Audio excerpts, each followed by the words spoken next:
সালাম দেওয়ার ফজিলত। সালাম আরবি শব্দ। এর অর্থ শান্তি, প্রশান্তি, কল্যাণ, দোয়া, আরাম, আনন্দ ইত্যাদি।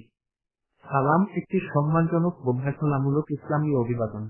আল্লাহ তাআলা সর্বপ্রথম আদমকে সালামের শিক্ষা দেন। হযরত আদমকে সৃষ্টি করার পর আল্লাহ তাআলা তাকে ফেরেশতাদের সালাম দেওয়ার নির্দেশ দেন। তিনি সালাম দিলে ফেরেশতারাও এর উত্তর দেন। আসসালামু আলাইকুম মানে আপনার ওপর শান্তি বর্ষিত হোক। সালামের মাধ্যমে পরস্পরের জন্য শান্তি ও কল্যাণ কামনা করা হয়। কোনো মুসলমান ভাইয়ের সঙ্গে সাক্ষাৎ হলে কথা বলার আগে সালাম দেওয়া নবী সাল্লাল্লাহু আলাইহি ওয়াসাল্লামের আদর্শ। আর এর উত্তর দেওয়া অবশ্যকরণীয়। হাদিসে রয়েছে, একজন মুসলমানের সঙ্গে অপর মুসলমানের দেখা হলে কথাবার্তার আগে সালাম দিতে হবে। সালামের ফজিলত অনেক।